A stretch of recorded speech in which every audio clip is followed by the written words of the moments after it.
I was like, oh, I'm amusing myself right now. Sorry. So I just kept going with the bar trick thing, and I'm kind of happy with it because, I don't know, I like being goofy, and I think that CPAC needs a little bit of levity, and I wanted to remind Eric Bollard and John Podesta that I'm still here, and that I'm still trying to get more warriors to join the cause to take down the institutional left. I hope that that message was clear throughout the little attempts at comedy.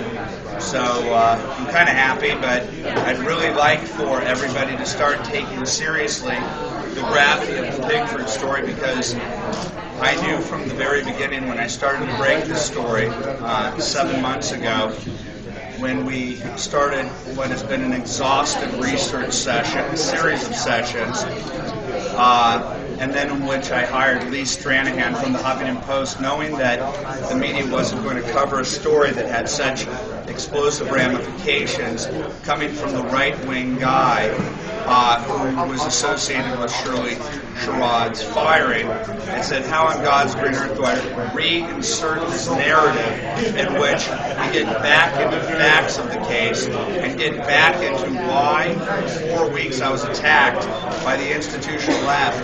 4 weeks, 2 days before. But it was a mechanism by which they could divert attention away from Obama's culpability on why he fired her without her due process. The day that it happened, I thought I had struck the bullseye, because she apologized. The NAACP apologized for the audience's reaction, which was my point, and Shirley Sherrod blamed the NAACP for the entire situation. Next thing I know, I'm being pummeled. It became 4 weeks of it, while at the same time my entire email inbox was filled with hundreds of emails from people saying, this is about Pigford, this is about Pigford. I had never heard of Pigford in my entire life, and I really didn't address it until a couple weeks later. But people started to point out to me, did you see Lawrence O'Donnell's show on Wednesday? She was fired on Monday.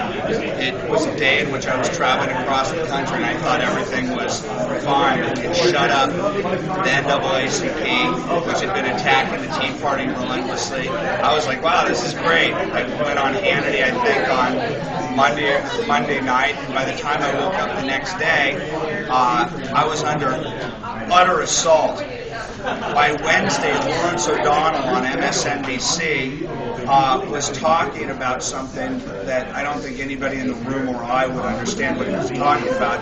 He said that the Pigford settlement money of $1.15 billion was potentially going to be taken out of a supplementary war funding bill. What better place to hide stealth reparations by the rural black vote scheme that had been hatched? It's provable. I have no problem going on CNN, ABC News, and having Ben Jealous and Jesse Jackson and Al Sharpton. You bring the best of the organized left, and they want to call me a racist for pointing out their words. They're the ones who pitched this to people in the churches and at fish fries throughout the late 1990s, the early 2000s, all the way up to last month, where we went undercover into a black church where the head of the Black Farmers Association, Thomas Burrell, is still teaching. At this point, it was 150 people at this church, how they can fraudulently sign up to get the $50,000 check. I hate to, have gallows humor, but it's so blatant that it's funny. How does Thomas Burrell convince people to get their $50,000 check when these people have never farmed before in their lives? He basically is a preacher, and so he says, he invokes God at the very beginning, and he basically says God wants you to have this money, and basically alludes to slavery and reparations. Then he says Congress wants you to get this money, and the judge wants you to get this money. Pigford was initially supposed to help hundreds of black farmers who were institutionally discriminated against. My days are spent talking with those black farmers who have been trying to get the story out for the last 12 years. They're the most honest people in the world, and they were screwed over not just first by the USDA, but they were used by the class action attorneys as a Trojan horse, and then the thing was diverted. They lost their land. They're getting offsets on their Social Security check.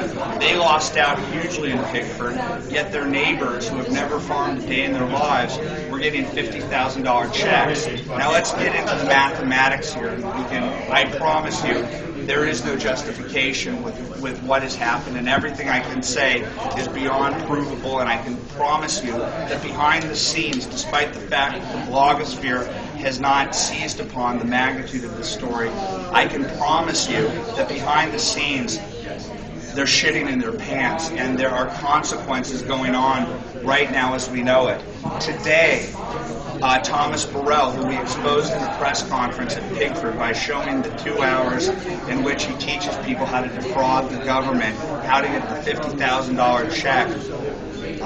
Some of the class action attorneys in Pigford, who are really bad guys and are making hundreds of millions of dollars off of the taxpayers' back in Pigford, have put a restraining order on Thomas Burrell, who has been doing this for years. Here's the basic math.